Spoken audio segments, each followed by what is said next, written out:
Hey, welcome to How to Make a Supernova, and today we're going to make deathstar wall pieces.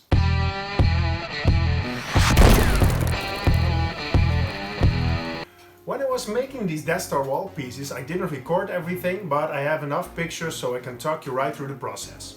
The first thing I wanted to do was to do some research, because I'm a huge Star Wars fan and I wanted these wall pieces to be as exact, as movie accurate as possible. So I first went to the GTP website. GTP is the Galactic Trading Post, and it's a company that sells high quality toys and also Death Star pieces for small figures. But when I was watching the website, I found out they looked a little strange to me. And when I looked closer, I noticed that the distance from the light bars and the distance in between them are exactly the same. And yeah, it looked a little weird to me. Then I went to the website of Disney World, because in Disney World there is a Star Wars area and they also build Death Star pieces in the scene where you can meet Kylo Ren. But for some reason they made 6 light bars. Maybe Disney didn't see the movie, I don't know. So then I watched the best reference of them all, the movie itself. So I watched A New Hope again.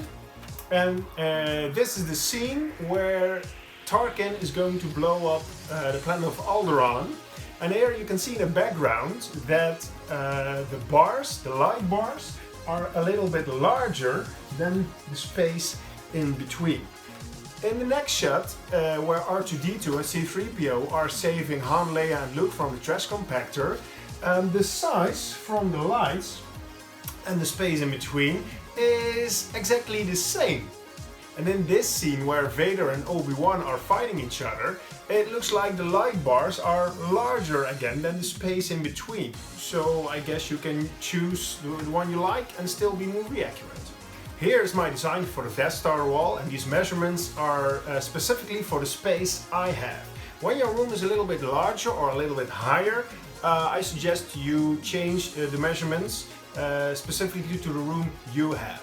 So the next thing I did is to cut holes 7.5 centimeters across on specific positions, and then I used a jigsaw to connect the holes. The next step is a lot simpler.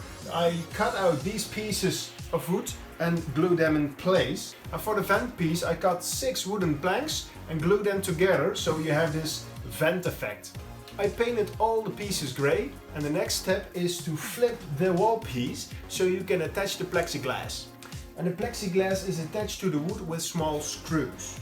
I also installed some hinges so I can open this part as a door. When you can open it like a door, it's very easy to put the LED strips in exactly the right place. Then I put some LED spots right here, so I had some more lighting and you can see me better. The last thing you need to do is to install the LED strips. Here you have 2 possibilities. One is use a 10-meter LED strip and go up and down and up and down and up and down. But the thing I did, I used 2 5-meter LED strips that also went up and down and up and down. But now with my remote control I can choose 2 different colors if I want.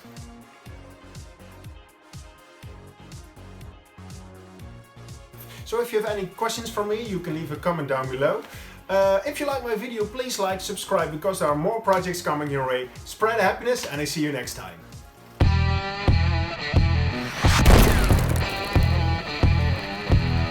White plexiglas. Plexiglas? What's that?